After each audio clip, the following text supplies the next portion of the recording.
We are very excited to have you all here with us this evening at our 7th annual or semi-annual Tennessee World Affairs Council International Career Panel.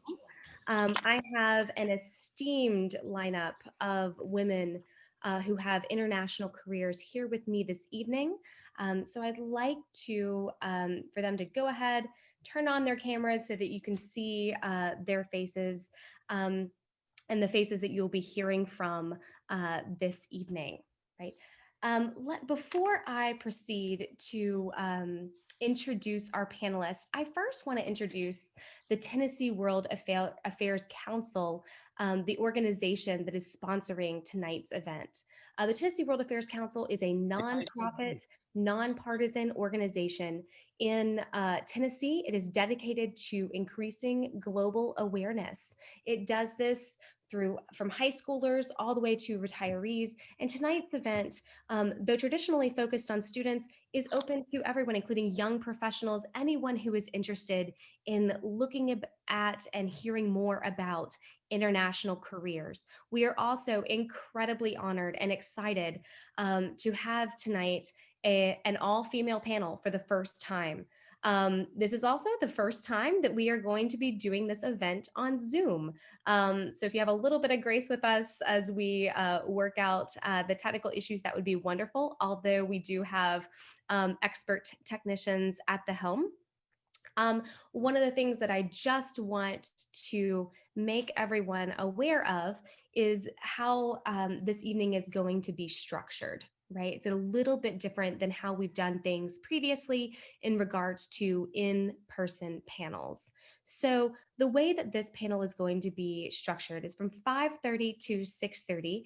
I am going to be moderating or asking a series of questions to our panelists, right? Many of these questions will be focused from the perspective of a student or a young professional looking forward into their future, wanting to know what kind of advice someone might offer, and et cetera, right? In addition to that, that'll be from 5:30 to 6:30. After 6:30, we will be breaking out into Zoom breakout rooms. Now, Zoom breakout rooms are going to be, we'll give you some technical instructions on that at 6:30, but that is going to allow you an opportunity to kind of have virtual FaceTime with each of our individual panelists. That will allow you to make a connection to those panelists, as well as perhaps ask individual questions. Okay. Now, with that said, I want to go ahead and introduce our panelists. First off, let me say that all of them have incredibly impressive resumes and incredibly impressive bios, and you can read those full bios on the event website at tnwac.org, right? But I'm going to provide just a small brief overview and provide you with some highlights. And I'm actually going to go in order of the way that I'm going to be calling on questions for our panelists. So I'm going to begin with Francine, who here on screen, she is currently serving as a humanitarian assistant advisor to the military with USAID, and specifically USAID's Bureau for Humanitarian Assistance. She advises on special issues of shared concern, including displacement and the provision of humanitarian aid during conflict-related and natural disasters. Prior to her position with USAID, Francine served with Save the Children as the Director of Media Relations. And prior to that, she was with the International Security Assistance Force. And then prior to that, she had a career in journalism with a stint there at the Washington Post. So Francine brings to our panel a wide array of experiences from humanitarian assistance all the way to journalism. And I believe she's abroad currently. That's one of the things I'm going to ask all of our panelists to do is tell us where in the world they currently are, which will be kind of impressive because they're in a lot of different time zones currently at the moment. After Francine, we have Daniela, and Daniela is here, and she is She's served as a policy leader fellow at the School of Transnational Government at the European University Institute in Florence, Italy. She was an Eisenhower Fellow and Carnegie New Leader in 2019. She is a former Venezuelan diplomat. She also, and I failed to mention this for Francine, but it always interests our college students, the degrees that each of you received. Daniela holds a bachelor's degree in political science, a master's degree in history of the Americas, and a master's degree in careers in international organizations. So I know many of our students are kind of interested in the educational path of different individuals and different kind of degrees that are available. Next up, we have Lindsay Rodman, and she is the executive director of LCWINS. She began her career as an associate for Arnold and Porter. She then joined the Marine Corps. Right there, she served as a judge advocate for 8 years on active duty. When she was a part of the reserves, Lindsay became a political appointee in the Pentagon. There, she served first as Special Assistant to the Undersecretary of Defense for Personnel and Readiness, and then as Senior Advisor for International Humanitarian Policy in the Office of the Undersecretary of Defense Policy. Right. She was also selected on the Council of Foreign Relations Inaugural International Affairs Fellow in Canada, where she did live for 2 years. She's a graduate of Harvard Law School, the Kennedy School, and Duke University. And again, I'm sure our panelists can go further in detail on their educational achievements should our audience be interested in that. Next up, we have Nancy Youssef, and she is currently the Chief Business Development Officer for Souls for Souls, and that is a nonprofit here in Nashville, Tennessee. Prior to that, she served as a Senior Vice President for International Business for the Destination XL, which is a specialty retailer of big and tall's men's apparel. She earned her bachelor's degree in marketing, and then she also completed a diploma in international fashion design. And she also became fluent in her 5th language, and that's another kind of theme that I'm sure you will see here tonight that people likely ask, which is how many languages each of our panelists knows, and that's usually quite impressive as well. And last but not least, we have Amanda Knarr, and she is a very recent transplant to Nashville. So welcome to Nashville, Amanda. She's currently serving as the Global Account Manager at Forrester Research here in Nashville. And prior to that, she led the Western Hemisphere for the Business Council for International Understanding. She received her master's degree from the School of Foreign Service at Georgetown, earned her bachelor's degree in political science and international relations from Washington and Jefferson College. So this is where I would ask you to please join me in giving a round of applause for our panelists. But I realize you can do so at your leisure there at home, right? So one of the things that I do want to ask our panelists is a very softball question that I know isn't on your run a show, but first, just to tell everybody, where are you right now in the globe? So Francine, we'll start with you. Yeah, good evening, everyone. I am actually joining from Budapest, Hungary. So 6 hours ahead of Eastern time, and I'm working on our Lebanon response from here. So good to be with you all. And thanks to the Tennessee World Affairs Council and Professor Haynes for the introduction as well. Great, Daniela? Hello, everyone. I am in Mexico City. Thank you for having me, Susan. Of course. Lindsay? Hi, guys. I'm in Brooklyn, New York. Nice to see you. Okay. Nancy? Nashville, Tennessee. Great. You can see the beautiful weather that we've had today there. And I'm also in Nashville. Okay, great. Although not with the fortune to being outside currently, right? Okay, wonderful. Well, thank you guys for that. And just, I feel like it really does behoove everyone to see exactly where you are in the world and where your profession takes you, right? Okay, let me go ahead here and I am going to pull up our question notes because this is an older version here. Okay. let's see. I don't want to surprise anybody with the questions. Okay, so, yep. First off, let me ask you this. We have a lot of attendees here who are presently in college and or recently graduated from college. And they're looking at you and they're seeing these careers or they're reading about these careers that seem very, very exciting. And I'm curious for you all, how many of you all anticipated where you are now, right? How many of you planned for where you are currently in your profession? And Francine, I'll let that question be with you first. Sure. Well, I guess as my location kind of shows you, because my bio is a little outdated even in the last few weeks, I didn't really anticipate where I'd be 10 to 15 months ago, although I'm probably speaking for many of us this year when I say that, so that could apply more broadly. I would have told you that I would be working in journalism, right? So that was the first profession I started in and I loved it. And, you know, I intended to continue with that. I think what I take away though from this is that really the constant theme for me, despite different jobs and even different professional lines, is the love for things that are international, right? So I think in looking ahead, if you know what you are excited by, it's the big questions and the little questions, right? And if the big question is you want to work in the international realm, there are different jobs, there are different professions, there are different skills.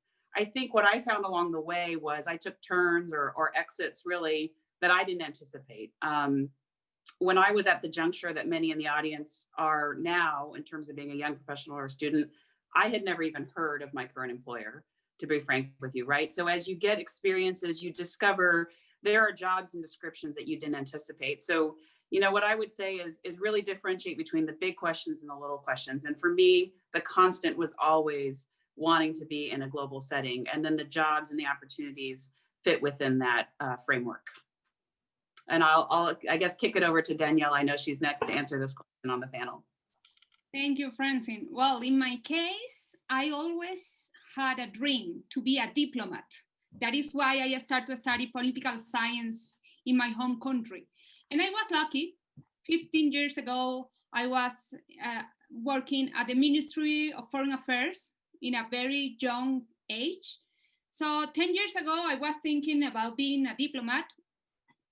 I was, but right now I never planned to be a migrant.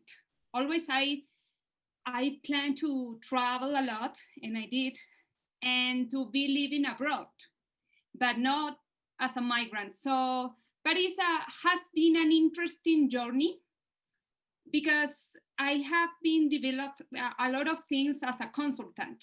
So Yes, I use my former experience as a diplomat, and now I had to reinvent myself in another country with a new context. And well, it's like Francine said, it's like I'm very lucky to be working in the same field.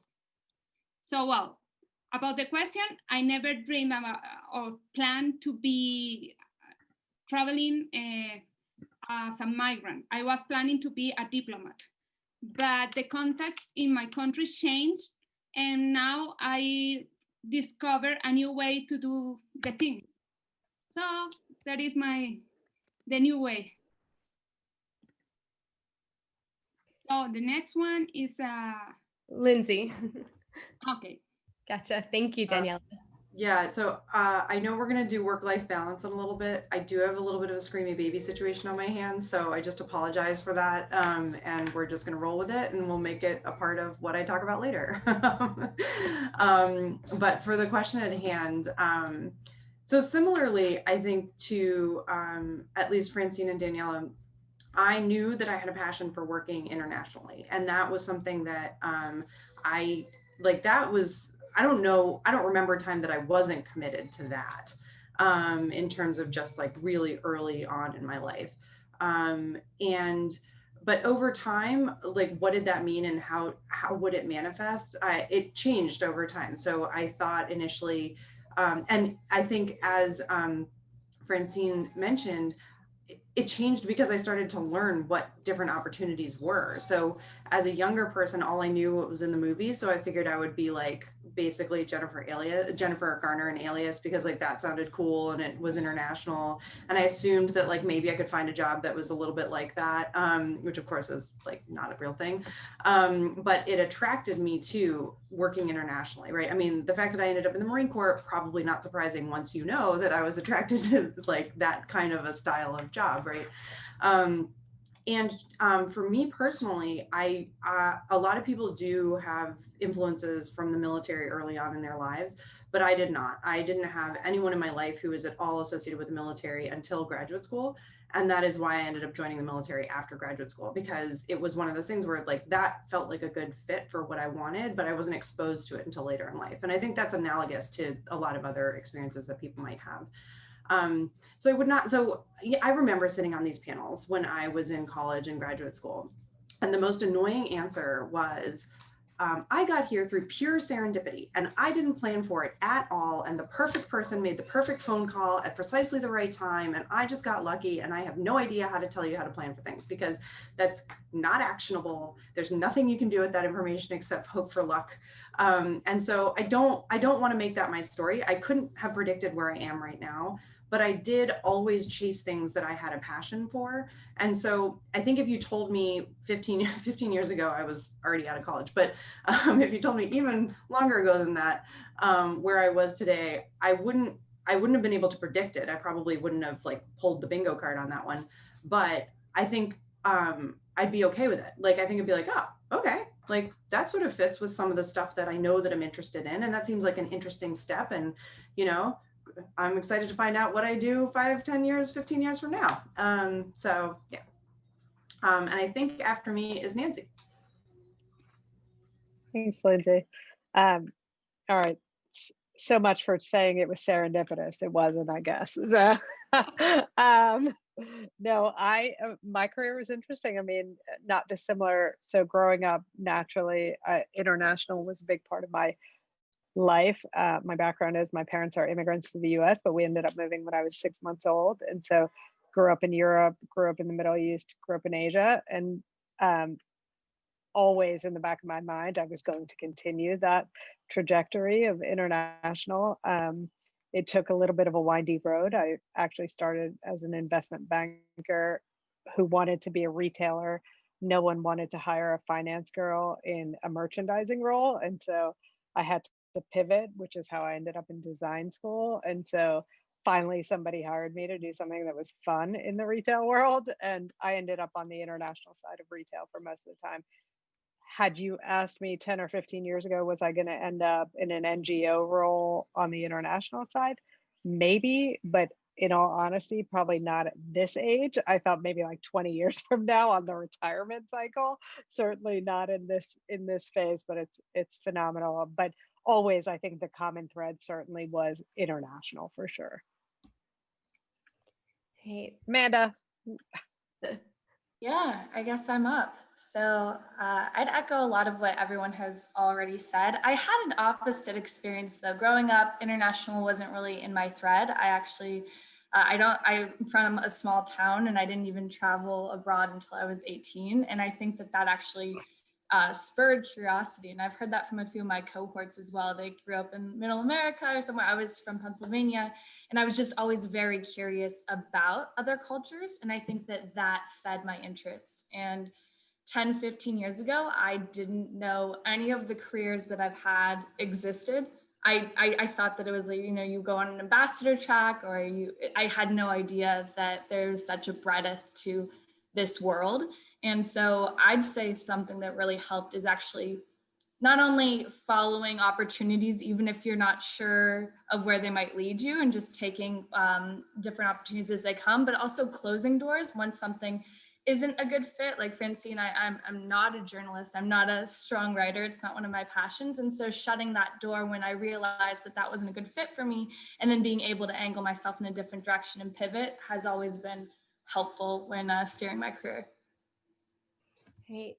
Thank you, Amanda, and thank you, panelists, for those great answers. I think that what that shows is a really large variety from those who have that international thread to you, Amanda, who didn't. And so hopefully all of those who are in our audience can see themselves perhaps in some of you, or in one of you at least. And Lindsay, you kind of stole my thunder here, but you saw where I was going with these questions, because if I just say, how did you get where you are?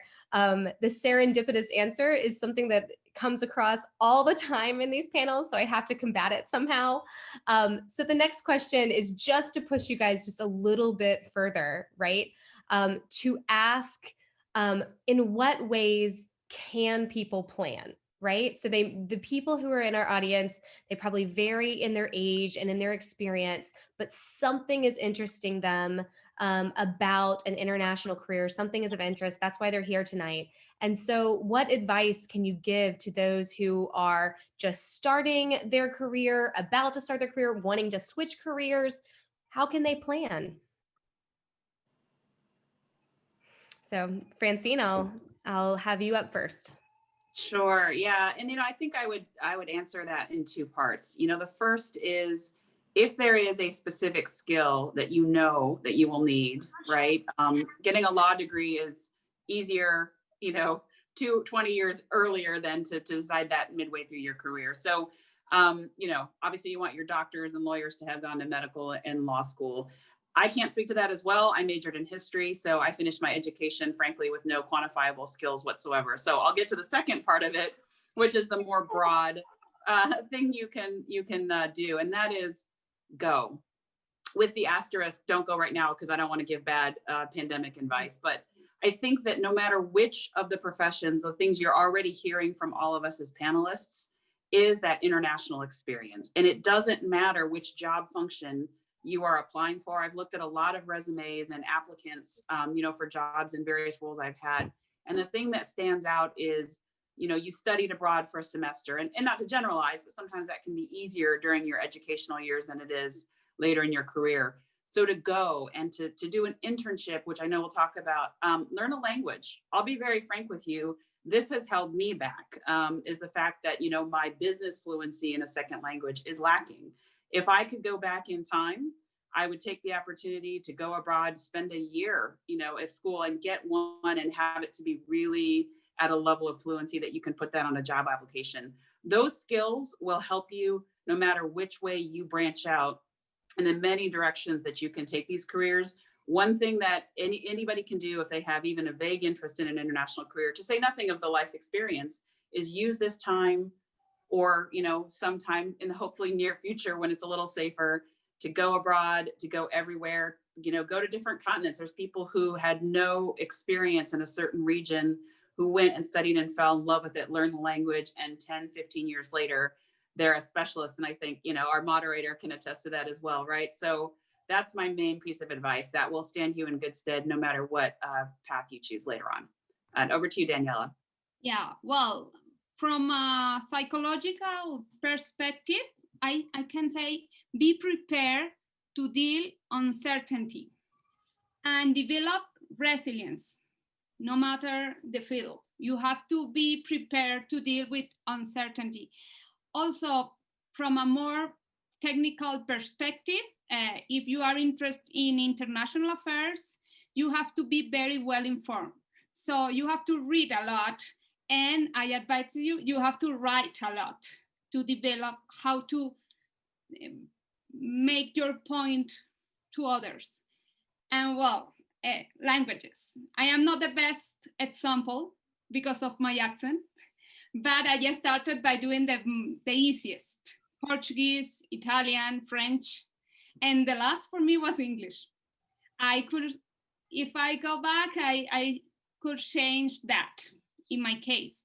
But yeah, languages and information, you have to read a lot. Networking is crucial. You have to be very informed and to make dots connected. And well, it's about that. Apply for fellowships, internships, and scholarships. So Lindsay. Thank you. No worries. Great, thank you. So I would say that my first piece of advice is chase your passions. So if you are interested in a thing and you can't articulate why, but like it's exciting to you, figure out how to chase your passions. Because I can't predict for you what the world will need, but the world needs at least one of everything. So there isn't a field, if it interests you, that won't need an expert or someone who's great in it. So do that. The other thing is to do whatever you do well. So think about, as you're selecting, what jobs you think you want, challenge yourself for sure, try to stretch yourself, but also apply yourself and do well. Because I think one thing, the serendipity story is annoying to me, like as I mentioned earlier, but usually that story it follows a very specific pattern, which is I had done well for someone previously in my career, and then that paid benefits later in a way that I never could have anticipated or predicted. And that's 98% of the serendipity story. And the only way that you can do that without being like, you can't plan for that. You just have to perform. You have to put your bloom where you're planted, right? Like work really hard where you are, perform well for the people who you work with. There's that idea of like never burning bridges, but it's more than that. It's bringing yourself to bear with whatever tasks you're given, and thinking about it as investing in your future, as well as hopefully just having fun. And that's why you should chase your passions, because you will do that. You will do that happily if you're doing what you want to be doing. And so sometimes it's hard and sometimes you have to tell yourself a story, right? Like I might be doing, not fun work, but in an environment that I'm really excited about. So try to get out of that experience what you can, and chase things that interest you. In terms of languages, I totally, third and fourth that. I was very lucky that I had a second language at home because my mom's from Chile, and I had Portuguese from my cousins who lived in Brazil. Long Pinochet related story. But in general, I took that for granted. And my Spanish is nowhere near what it could be. It's fine, it's okay, but it's not as good as it could be. And now that I have children, I like wish that I had a level of fluency that I could just very easily pass on to them, but I don't. And so if you're at that stage where it's really easy to just invest in like getting that language to the next level, the way that Francine said it, I totally second that as well. And let me stop there. But those are a couple of thoughts. Thank you. So I think planning it's interesting. I mean, some of the folks have talked about experiences and building on the experience that you've had in your work or in your capacity, wherever you are, even in your education. And I think a lot of people go into the space of international and sort of assume that, great, I'm going to get my first job, I'm going to travel all over the world, it's going to be this exotic and exciting experience. And I think there is a bit of plan, I think learn people, learn culture, really expose yourself, even if you've never been anywhere and you can't go anywhere, right? We're in the COVID situation, but there are organizations around you like this one that has sponsored this event, right? Or there are people around you that you can network with and just learn about experiences, open up to opportunities. I think the more you have an open heart and an open mind about cultures and people, the more exposure you'll have. And then you can intertwine what you're actually learning, whether it's in academics or a job on the job. All experiences are translatable, but it's really just opening yourself up to those cultures and languages if you can, right? I'm like everybody else, big language proponent. I have 2 boys and we only speak a certain language at home, and I'm pretty ardent about that. But if you are able to do that, that's amazing. And I think it just opens you up further to grow.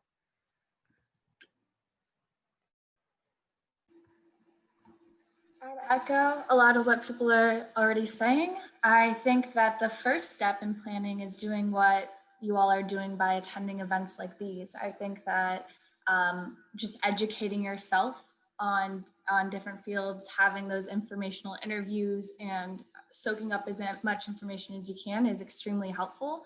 I think that there's a lot of pressure, especially during a pandemic, to say like, okay, find your passion or know what your passion is specifically. Maybe there's a certain region of the world that really speaks out to you. Maybe there's a certain sector, maybe you're really into energy or healthcare, and you know that, and you can kind of build upon that and become an expert. If you don't, ask those questions, ask people, research as much as you can about it, and be able to focus your energy somewhere else if that's not where your interest lies. I think I would also say not to steer away from STEM. I think that it's very important. My research background, being able to do statistical analysis, has helped differentiate myself. I'll be honest, this is a tough field. It's a very competitive field. A lot of people speak multiple languages. A lot of people have advanced degrees. So if you can bring something to an organization that maybe someone can't, especially while you're picking courses in college, yeah, try to look into maybe a harder, more quantifiable skill, and that can really differentiate you against the crowd. And obviously languages, as far as planning in general, I think that being open, but always having a focus on the end goal, and maybe that's just what makes sense to you, what deep in your heart, if your passion, if your mission is to help others or educate others, just having that in mind, and then every opportunity you have, thinking, is that going to help in the long term to my mission in my life? And if it does, take the opportunity and learn from it. Thank you, Amanda.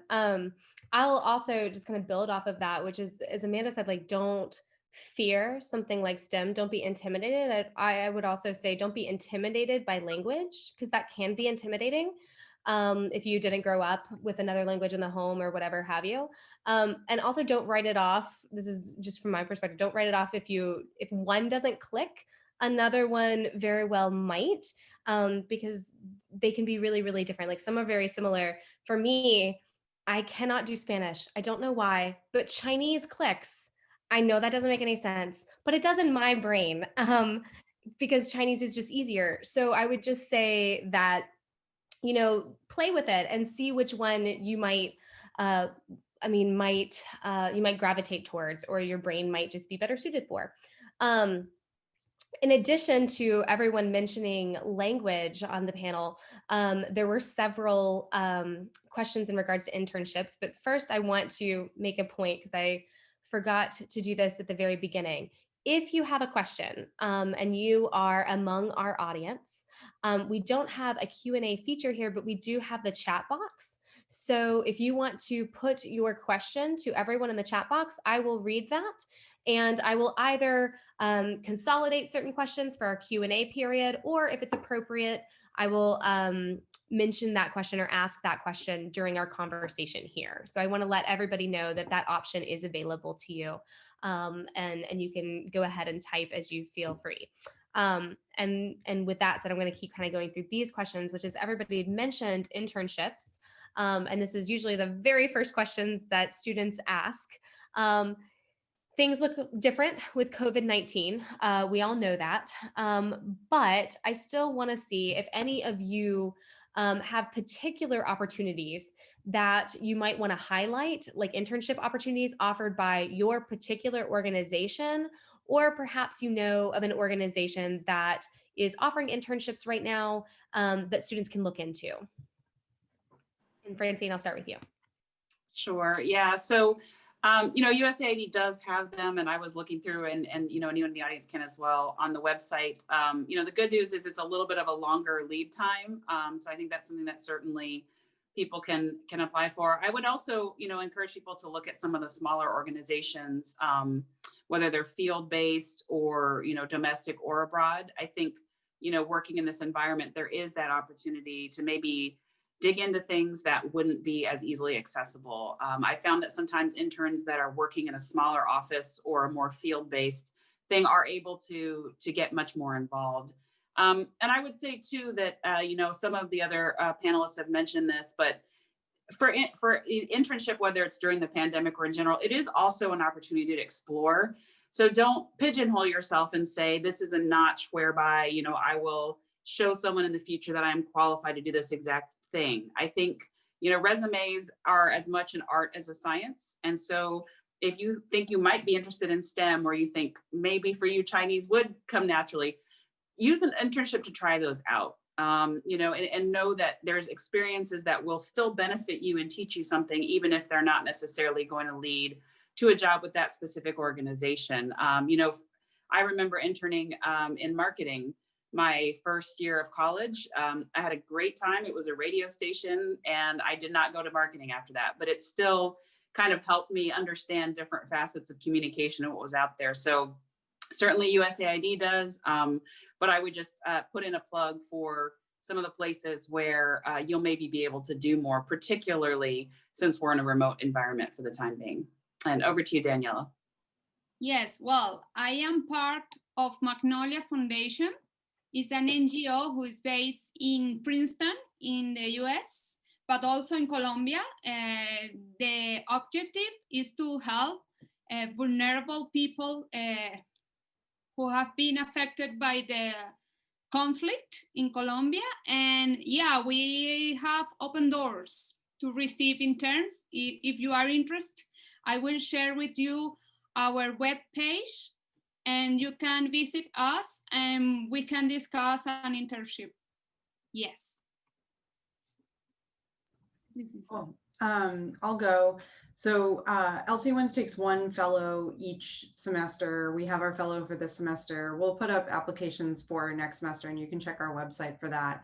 And if I know we're going to do breakouts later, so more broadly in the national security sphere, if you want to talk through what entry-level employment looks like and what internship opportunities there might be, I'm happy to do it then. Thank you. We at Souls for Souls always have internships, particularly on the international side in our micro enterprise programs. But I would also encourage you all, if there isn't an internship posted, look for an HR person, email them, ask them if there's opportunity, or create one. My very first internship, when I was in college, I was on an accounting track. I wanted to live in the Middle East. My family was from Egypt and wanted to spend a couple months there. I knew they were opening a new office out of Cairo, contacted PwC, an accounting firm, emailed them and said, hey, I'd love to do an internship here. They said, we don't have such a thing. I said, okay, what if I create the program? And we created the program and I got my internship. So you can also create one. You never know what opportunities are out there if you want to create something. I was going to say the same thing, Nancy. I actually, so yes, Forrester has internships. Please feel free to contact me. Also, my previous job, I set up an externship. I modeled it after the State Department. They actually offer externships for students that aren't able to locate to DC. I know that there's price variables. There's a lot of reasons why it's hard to take a semester, take a summer and have something that's non-paid. And they've started to offer more programming that you can do remotely. And I think that we're going to see even more of that after this pandemic. So I modeled that in my last employer to hire a few fellows to do work. And we came up with a schedule of what they were going to do on a biweekly basis from where they were living. So it was something that we were able to do virtually. Those exist in the US government. So I would encourage you to look into those. And also, like Nancy, I've come up with my own. You have to have a pretty thought out proposal because you need a champion within the organization to really back you when you're coming into that. But I've made my own internships up with actually Lindsay, the government of Chile. So it's very possible to push it and make something happen yourself, especially if you're showing dedication. Thank you, Amanda. And I'm going to pull from one of the questions that was posed by Anna Albesco on our chat panel because it's related to this. And she's asking about work experience that is distinct from one's career aspirations or one's degree. And I would kind of probably segue that to like an internship that doesn't seem quite to fit. How valuable do you all think that work experience is? Even if it doesn't seem to be congruent with one's degree or career aspirations, and what did that look like for you all? Francine? Yeah, I think I'll start with that. I'm actually very in favor of that. I kind of have a bias, maybe personally, towards trying out different fields and different experiences. I mentioned the one in marketing. I think I'll put my hat on as somebody who's looked in on the hiring side of things. When people have a resume that sometimes just looks exactly like what it would be, and then you read their cover letter or essay questions, and it pulls you the other way. And then there are other people where you read their resume and it's one for one and exactly what it is, but that doesn't convey into how would I parlay this experience into the new job. So I do think that any job that you do is teaching you something. And there's a lot of things that transfer from one job to the next, whether it's how you built relationships. I think everybody would agree that in the international sphere, it's a really important skill. We're always trying to build some kind of bridge between organizations or, working in different countries. So I think that, don't shy away from those other experiences or feel that they're irrelevant. If you look through the job descriptions in the international realm, as the panelists have said, right, they require flexibility, they require adaptability. That's true for so many jobs. And so, like I said, this might be kind of my own personal bias, but don't pigeonhole. Try something and you might find that there is something in that experience that will translate to a new job, whether it's ability to write, ability to manage finance, to manage grants, ability to cold call somebody. There was a summer in college where I worked at Disneyland, and it was honestly one of the hardest jobs I've ever had to do because I walked up to strangers all day and gave them surveys. But you know what? Further on in my professional career, there's a lot of times where I've had to try to interview somebody or meet with somebody who was in a vulnerable situation. And so there's more tie-in, I think, than we automatically think. So don't be afraid to be broad if it helps you find what you are interested in and focus on and prioritize as you go further in your career. Wow, quite interesting. Well, in my case, I'm going to answer in an opposite way, because here in Mexico, as a migrant, I had to start from the scratch. So my experience as a diplomat doesn't fit too much. So was really interesting because I had to start as a volunteer. And was amazing because this experience with an NGO here in Mexico as a volunteer helped me a lot to my new job with Magnolia. So I think, and I discovered many of my own assets as a public relations, for example, and you are going to develop that in any job. Is just try to translate the experience in your favor. It's about creativity, I don't know. So it's quite interesting. You have to looking for how to develop that to your dream job. To your dream job is about that. Yes, Susan. All right, I'll take it from here. So I'm going to say something and then totally contradict myself. So I think I totally agree with Francine. Early on, I knew that I wanted to do something international. I thought I might go to law school, and I majored in math. And that is because, and I'm gonna sound like Susan makes no sense to me when she's like Chinese is easier than Spanish. But for me, math was easy and fun. So I realize I sound crazy maybe to some other people. But it was something I was just interested in. I wanted to pull the thread. I wanted to see what it was to be a math major. I wanted to just go with that. And it was great. And I have never used it since, and I miss it. But I do think it trained my brain in a slightly different way. It made me part of who I am. I have zero regrets. It's like a fun cocktail party fact about Lindsay that she was a math major. And similarly, certain internships or extracurricular activities or whatever in college have nothing to do with anything, totally random, but just me chasing passions, chasing interests. And I think that's great. So absolutely, you should do that. And I think, if you want an international career, but you're just chasing some other interests, you're scratching some itches, you're finding some passions and figuring out what you're doing, or you're trying to make a buck because that's important, and maybe the opportunities on the international side won't pay as much, but you've got a job, that does pay you something and that's helping you keep life together right now, absolutely do all those things. And they will, in ways that you cannot predict now, help credential you for the future, 100%. And 15, 20 years from now, you won't regret having done that for a second. But, and now I'm going to totally contradict myself, the best way to get your foot in the door is to get your foot in the door. And so if you're doing other things, you might be postponing a little bit getting your foot in the door. And that, I think, in the long term is a trade-off worth making. But I also remember being 20 something and being like, I know what I want to do. I know where I want to go. Thank you, old person, for your advice about like things that I'm going to appreciate 20 years from now.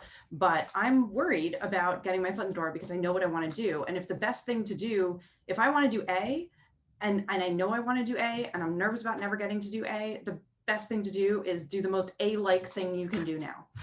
Because, you know, I've hired people, and especially hiring younger people, diversity of experience is fantastic, but sometimes, especially right now, I am the full-time staff of my nonprofit, and then we do a lot. I manage teams of volunteers and I manage teams of part-time fellows.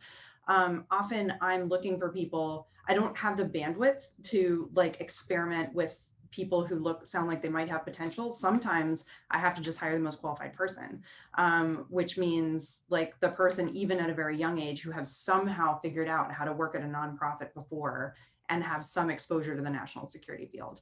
And I'm not really proud of that because I want to be the type of organization that's like, we'll take anyone, we'll take the most interesting person. But that is a reality. So my advice to you is do what you want to do now and trust that you will get there eventually. But I also feel like if you feel like you have to expedite, that's not going to be the way to expedite.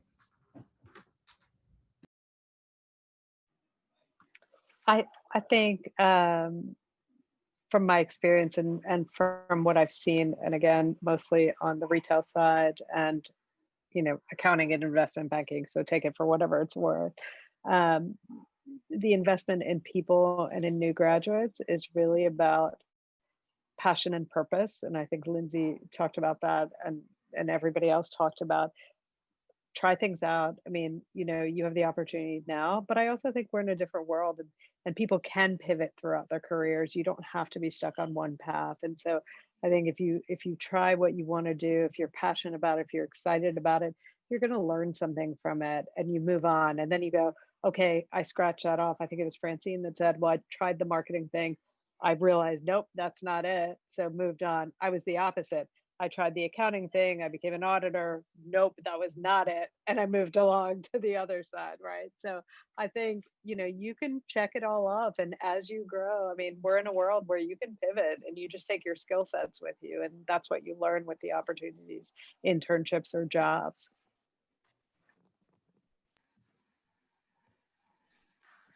I want to echo something Daniela said about the volunteering. So since this is an all-female panel, Madeleine Albright became the first Secretary of State because she was volunteering a lot in DC, and she was supporting her husband at the time. It was a different time, sure, but she did a really great job. Like Lindsay mentioned earlier, like grow where you're planted. She did a really great job volunteering, and then she became the first female Secretary of State. So I think volunteer opportunities are underrated.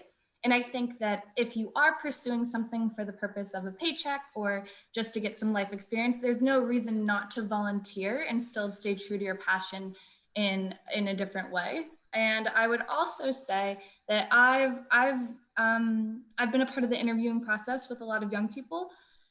Something that you don't think of when you're in school all the time. And I went straight from undergrad to grad school, which I regret, and I'm happy to talk to you guys all about that offline. But something that you don't know is that you just have to sit near these people normally for 8 hours a day. Like a lot of times they just want to make sure that you're like a decent, cool person as well. So it is actually really helpful to have any kind of work experience, because if you just have like 3-month internships, you don't really know if that person can hold down a job. So having any kind of working experience that just shows responsibility, shows that you can show up, is actually really powerful when you're in school. Yes, thank you, Amanda. And I know, Lindsay, you alluded to this, and I'm going to kind of skip the COVID question. We can kind of go back to that, but I want to make sure before we get to our breakout rooms to talk about work-life balance. Because I think it's just really, really important to discuss it. And we can tie in COVID too, because that most certainly is an added pressure, if you will, in trying to balance all of our competing obligations. So this is a question that I always ask at every single panel, and I always appreciate how candid the panelists are in trying to describe the difficulty or at least the challenge of trying to juggle, again, like their work responsibilities and work obligations, and also just personal kind of commitments. And emphasizing perhaps that traveling and living abroad isn't always as glamorous or as television shows might depict it. So I want to ask you all, how do you balance your work obligations and your personal life? And if you want to tie in there that self-care COVID element to it, that's fine too. Yeah, thanks, Susan. Yeah, this is a sage group of people, so I feel like I have a little bit of an advantage probably giving the weakest answer first. It's something that with the last name Wainuma, I don't usually get to go first, so I'm going to take advantage of it. Look, when it comes to balance, I, honestly probably should replace this camera with a mirror and give myself this advice because I haven't done the best job of it. But I will say that, your health and your loved ones, they are perishable resources. It's so easy in this line of work to be so caught up because it's so demanding and you're working across time zones. So you either wake up to 8 hours. I've had it both ways, right? You wake up to 8 hours of work on the other side of the Atlantic when you're in the US, or, it's midnight wherever you are on this side of the Atlantic where I am in Europe and, people are still online. It's a really, really tough thing to do. I would say that I've come to understand balance a little bit differently. I used to think, okay, in this day, I didn't wake up and, eat all the right things and go to the gym and do everything.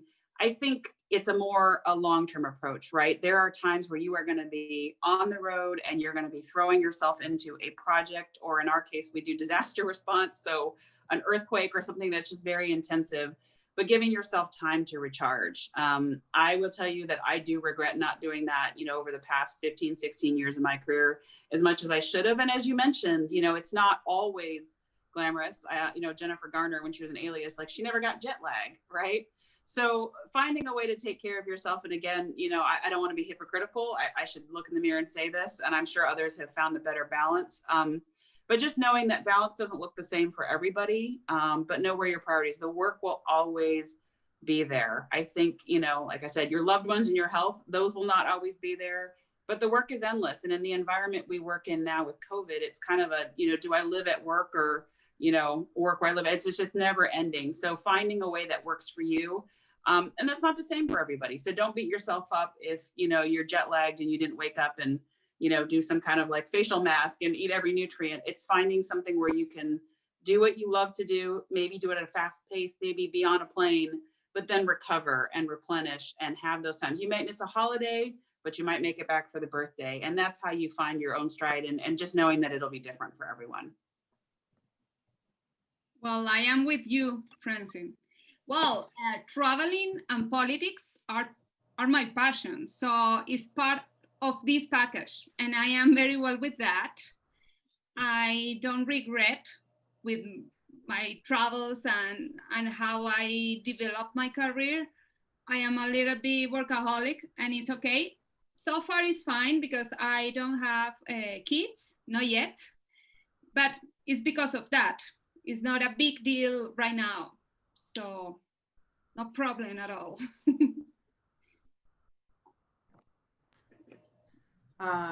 So I had my little work-life balance issue earlier with the screamy baby. So there's Liz Sherwood Randall was the Deputy Secretary of Energy in the Obama administration. She's a sort of nuclear policy person, and she's an incredible mentor to just gajillions of women. And I've heard her say more than once that the most important choice that you will make in your life, especially on the work-life balance front, is your choice of a partner. And so if you find a partner, find the right partner, and be picky, because that will really be outcome determinative of a lot of other things. I I got very lucky that I found a partner in my early 30s. I kind of assumed like I never would because I figured I was like too weird and it wasn't going to happen. But it did for me. And I was very lucky because having kids was a really important thing to me for like, just, I knew for me that was going to be an important element of my life. And I joke that I became a statistic because I did what tons of women do, which is I quit the Marine Corps and I got married and I started having babies because I was in my mid 30s and the Marine Corps was going to just, the orders that I had were going to separate me and my husband for 3 years and like 3 flights. And it wasn't going to work. At least from how I conceived of like what having kids and balancing Marine Corps career and being successful. I didn't think I could be successful under those circumstances. It was not the hardest decision I've ever made because the right decision was very apparent to me, but it was the saddest decision I've ever made because I literally quit the career that I loved in order to marry the right person and start the family that I knew would be fulfilling for me in other ways and that I would regret not doing. So, and I feel very fortunate that, you know, that I at least had that option when I had it. So, you know, Anne-Marie Slaughter says, I don't know why I'm quoting all these amazing women, but, you know, she says like she wrote an Atlantic article a while ago. If you haven't read it, it's an interesting piece. And she basically says women are told that they can have it all. They can have it all, but they cannot always have it all at the same time. And so I had to, when I got married, I ended up following my husband to Canada for a couple of years, and, you know, filled my time with fellowships. And for me, like, you know, my resume is not blank, but that's through some like creative use of resume years instead of months, and trying to argue that certain part-time adjunct affiliations were more fulfilling and more work-oriented than they were while I was having 2 kids and in Canada, so that my husband's career could, he was in the Canadian military, he got to retirement at 20 years, then he quit, and now we're both in the same place at the same time. Now, COVID realities have us we split the day. Every waking hour that we have with our kids is scheduled as to whether we will spend it together or spend it apart, tag teaming work and tag teaming kids. And it's a little bit exhausting, but it works for us. Like that is, and that's not gonna work for everyone. That works for us. And we end up spending very little time all together as a family, but we're keeping it all together. And that's, you know, maybe a little sad, but we're doing what we can. And I think it's sustainable. And I think in COVID times, like having to be sustainable and not beating yourself up if it doesn't look perfect is, I think, you know, you're winning if you're there. So I think I'm winning.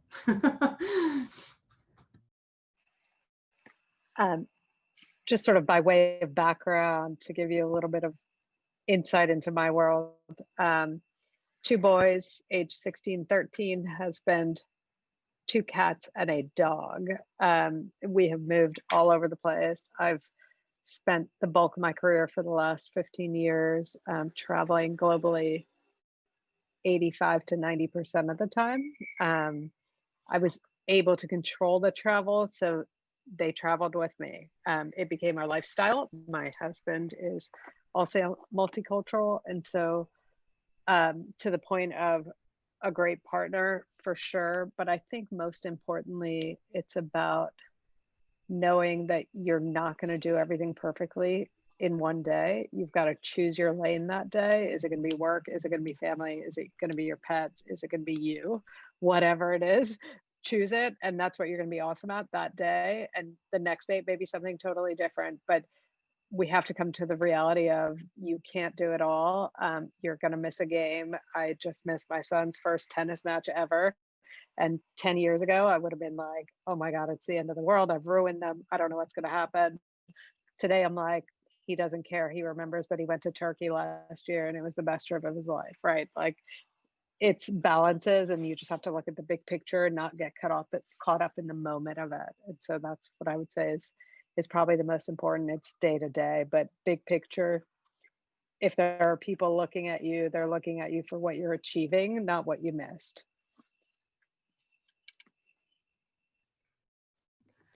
Yeah, it is. It's very not glamorous. I've been able to go to a lot of government receptions in different countries and go to the presidential palaces and you know, shake elbows with some like very important people. And then I've also eaten at airport restaurants alone a lot, and I've been, you know, FaceTiming friends on their birthday and missing my niece's birth. So there's some parts that aren't that great. And I think actually once you realize that sacrifice that's made, you can find a job that's in international relations that isn't 80% travel. I've had jobs where I'm either on the Amtrak or I'm on a flight. Like, that's my life. And it didn't work for me personally, but I'm still in an international focused field. I'm just not doing that kind of travel. No one's really traveling that much with COVID, but luckily I found more of a balance. Right now I'm like 30-40% in normal times, and that works for me. And I've realized that I feel lucky to have realized that at a younger age, that that's not compatible with my needs in life. But I think that something that Daniela mentioned and maybe, you know, Francine mentioned was health.